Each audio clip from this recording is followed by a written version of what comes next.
English Campfire. So if you think about a massive city, right, you've got millions of people, and it's easy to assume that everyone is just totally isolated. Oh, absolutely. Like you're just surviving the crowd. Right. But if you actually look closely, like really closely at something as simple as a neighborhood coffee shop, you find this incredibly delicate, high-stakes social ecosystem. Yeah, it's fascinating. It really is. So today we're doing a deep dive into the invisible mechanics of urban life. We're looking at the unspoken rules, the power dynamics, and those really subtle human connections. And we are doing this by looking at just one single Tuesday in the life of one barista. Just one day? Yeah, just one 8-hour shift. Our source material follows Marcus. He's a 27-year-old aspiring musician, and he works at a coffee shop in Brooklyn, New York. And, we're not just watching someone pour espresso here. The coffee shop is basically a microcosm of the city itself. It really is like a modern-day town square, right? Yeah. The baristas are these silent observers of the human condition. Exactly. Over the course of 8 hours and like roughly 200 coffees, you see the whole anatomy of urban life play out. So let's just jump right in. Let's set the scene at 6:02 a.m. 2 minutes late. Yeah, 2 minutes late because Marcus's bus was slow, which honestly is such a real detail. So he's unlocking the door, it's dark out, and we get this quiet prep period. Right. He's turning on the espresso machine, getting it warmed up, laying out all the pastries that were delivered the night before. He puts on a playlist, flips the sign to open. And, for anyone who hasn't worked in the service industry, it's hard to really grasp how life is completely dictated by the shift. Oh, yeah. The shift is everything. It's this rigid block of time. It totally organizes your reality. Right. You have to, right? Because once the doors open, you're on. And by 7:05 a.m., the scene is completely different. Yeah, it's wild. It goes from dead quiet to a line 10 people deep. The morning rush. The famous New York morning rush, yeah. Typically like 6 to 9 a.m. And everything is just rapid fire. Every single second counts. And the science of what Marcus is doing during this rush is actually super precise. I mean, at the base of almost everything's the espresso. Right. Which is just highly pressurized hot water forced through finely ground coffee beans.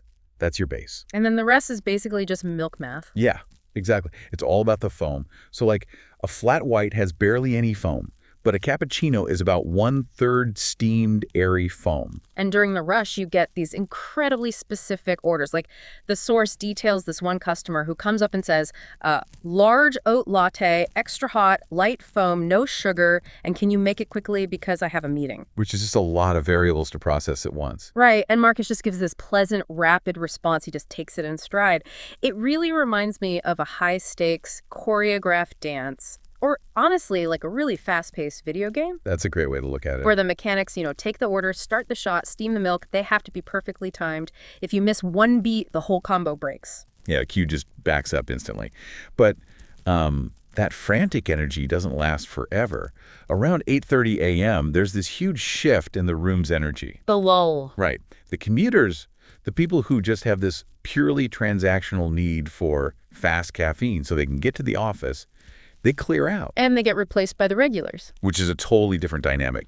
The regulars are the backbone of the shop. They create the actual community vibe. Yeah, so let's talk about David. I love David. Oh, David is great. He's this retired guy, late 50s, and every single day at 8:30 a.m., right on the dot, he orders the exact same thing.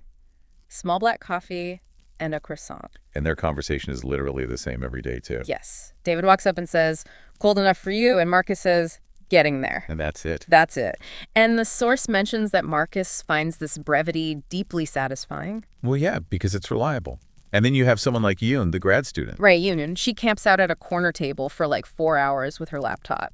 She gets the same oat latte every day, and she always places a $2 tip in cash on the counter without even looking up. Which, okay, we really need to unpack the tipping aspect here, because the cultural context of Yoon's $2 tip is huge. It's massive in the American service industry. Right, because tipping effectively supplements these really low base wages. Like, in restaurants, it's expected to be 15 to 20%. And in coffee shops, it's usually $1 or $2 a drink. Yeah, and withholding that is considered incredibly rude. But, I want to push back on this whole idea of the regular relationship for a second. Okay, go for it. Like, with David or Yoon, are these genuine human connections? Or are they just like these comforting low-stakes illusions of intimacy? Illusions? Yeah, like, do we just use these tiny interactions to feel a little less lonely in a big city? Well, I mean, I wouldn't call it an illusion. It is a real connection. It's just very contained. Sociologists call these weak ties. You don't have the emotional bandwidth to be best friends with everyone you meet. That's true. So a weak tie gives you a sense of belonging without the heavy emotional lifting. Okay, that makes sense. But it still requires a lot of emotional labor, especially when things go wrong. Which brings us to 10.15 a.m. Ah, yes. The inevitable friction of public-facing jobs. Right. So an unfamiliar man walks in. He stares at the menu for, like, 3 whole minutes. Completely ignores Marcus. Which is already frustrating. Totally. And then he finally orders a cappuccino. So Marcus makes it. And he makes a perfect cappuccino. Great foam-to-milk ratio. A standard 1/3 foam. Exactly. He hands it over. The guy looks at it and complains, "This isn't enough foam?" Oh, man. I know. And Marcus, he doesn't argue. He doesn't explain the literal definition of a cappuccino. He just patiently offers to remake it. It makes a new one that's basically all air. Right. Hands it back. The guy drinks it, says absolutely nothing, and leaves no tip. Brutal. And the craziest part is Marcus's reaction. His coworker Carmen praises him for handling it so well, and Marcus just shrugs and says, "It's early." If it's early. That is some heavy emotional armor right there. It really is. In the service industry, you have to have this insane patience to tolerate rudeness. You basically have to constantly remind yourself that a customer's bad day has nothing to do with you. But doesn't the tipping system kind of weaponize that? How do you mean? Well, it creates this unbalanced power dynamic. Workers like Marcus are basically forced to absorb and endure bad behavior with a smile.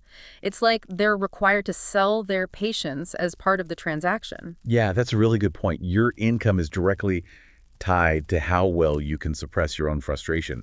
You're definitely commodifying your emotional labor. It's exhausting just thinking about it. And, we have to look at the broader context, too. This isn't happening in a vacuum. The shop is in Park Slope, Brooklyn. Right, Brooklyn, one of the 5 boroughs of New York, along with Manhattan, Queens, the Bronx, and Staten Island. And Park Slope is this very specific kind of neighborhood. It's got those beautiful brownstones, wide streets. But there's this underlying tension there, right? Exactly. It's a changing neighborhood. It used to be very working class, and now it's become extremely expensive. So you have this mix of longtime residents and wealthy, newer arrivals all sharing the same counter space. And you really feel that tension in the differing paces of the customers, which is something I found so interesting in the source material, the difference between the hustle and being brusque. Yes, let's talk about that, because as the shop starts winding down around 1:45 p.m., fewer orders, the pastries are looking kind of dry. You can kind of reflect on the energy of the day. Right, that famous New York hustle. Marcus was embodying it all morning. But then there's being brusque. And I think people confuse the two, or they assume being brusque means being rude, like the foam guy. But it's not the same thing at all. No. A brusque customer, someone who just barks their order, doesn't make eye contact, they aren't necessarily being rude or malicious. They are just operating at the pace of the city. Exactly. In a crowded city, efficiency is a form of politeness. Taking up someone's time with small talk when there's a line out the door. That's actually the rude thing to do. Wow. Yeah. It's just a completely different social contract. And Marcus gets that. He knows the commuters aren't disrespecting him. They're just rushing. But the foam guy, that was actual disrespect. So true. But eventually the rush, the brusqueness, the friction, it all ends. 2:00 p.m. 2:00 p.m., the climax of the day. His replacement arrives. Marcus takes off his apron. The physical relief of taking that apron off must be amazing. Oh, I bet. And just as he's finishing up, David comes back for his occasional second coffee. The regular. Yep. Marcus looks at him and says, "Same." David says, "Same." Marcus hands him the cup, and they just share a single nod. A nod. The nod. It is such a profound, tiny gesture. It really is its own language in a city like New York. It's like a compressed zip file of human connection. Oh, I like that. A zip file. Right, because it's this tiny, hyper-efficient gesture, but it contains volumes of mutual respect, and it doesn't take up any unnecessary time. It just says, "I know you, you know me, that's enough." Yeah, in a fast-paced environment, just being recognized like that is huge. You don't need a deep conversation. The acknowledgement itself is the connection. It's beautiful, honestly. And when you recap Marcus's single shift, it's kind of staggering. 8 hours, 200 coffees. Countless micro-interactions. From the frantic demands of those commuters to the quiet comfort of regulars like David. It really makes you think about your own behavior. It does. I want you, listening right now, to really reflect on this. When you walk into a coffee shop, what energy are you bringing? Yeah. Are you the anxious commuter? Are you the quiet, consistent regular? Or are you the guy complaining about the foam? Hopefully not the foam guy. Hopefully not. But it leaves you with something really important to ponder. The next time you hand your money across the counter, I want you to consider the invisible emotional labor of the person on the other side. They're managing so much more than just the transaction. Exactly. What untold stories, what secret frustrations, what silent judgments are they holding on to, all while they simply smile and hand you your cup. It's a whole hidden world. It really is. Something to think about next time you grab your morning coffee.